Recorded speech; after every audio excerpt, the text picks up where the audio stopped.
প্রিয় শিক্ষার্থী বন্ধুরা, আজ একটি নতুন ভিডিও নিয়ে এসেছি। 2026 সালে প্রাথমিক বৃত্তি পরীক্ষার সিলেবাস, মানবন্টন ও প্রশ্নের ধরন প্রকাশ পেয়েছে। এখানে সমাজ ও বিজ্ঞান সিলেবাস তুলে ধরা হলো। এতে প্রাথমিক বৃত্তি পরীক্ষার শিক্ষার্থীরা ভালো প্রস্তুতি নিতে পারবে। প্রিয় শিক্ষার্থী বন্ধুরা, স্ক্রিনে দেখেন, এখানে প্রাথমিক বৃত্তি পরীক্ষা শ্রেণী পঞ্চম, বিষয়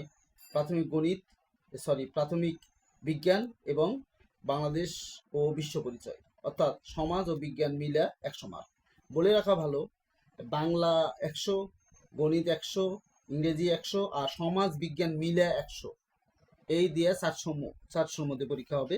তো সমাজ আর বিজ্ঞান একটা প্রশ্ন হবে, সেখানে সমাজ 50, বিজ্ঞান 50 মিলে 100 মার্ক। প্রথমে প্রশ্নে কিভাবে থাকবে, বিজ্ঞান সিলেবাসটা তুলে ধরি। বহু নির্বাচনী প্রশ্ন 5টি থেকে 5টি দিতে হবে, শূন্যস্থান অথবা সত্য মিথ্যা থাকবে। 5টি উত্তর দিতে হবে। মিলকরণ 4টি থাকবে, 4টি উত্তর দিতে হবে। সংক্ষিপ্ত 6টি উত্তর দিতে হবে। বিস্তৃত প্রশ্ন অর্থাৎ রচনামূলক প্রশ্ন, বড় প্রশ্ন 4টি থাকবে, 4টি উত্তর দিতে হবে। এই ক্ষেত্রে দিয়ে সব মিলে 50 মার্ক। এখানে সমাজের ক্ষেত্রে ওই বিজ্ঞানের মতোই প্রশ্নের ধরনটা। বহু নির্বাচনী প্রশ্ন 5টি থাকবে, 5টি উত্তর দিতে হবে। শূন্যস্থান সত্য মিথ্যা 5টি থাকবে, 5টি উত্তর দিতে হবে। মিলকরণ 4টি থাকবে, 4টি উত্তর দিতে হবে।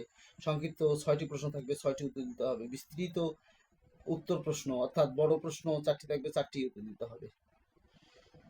এক্ষেত্রে এরকম নতুন নতুন ভিডিও পেতে চ্যানেলটি সাবস্ক্রাইব করুন।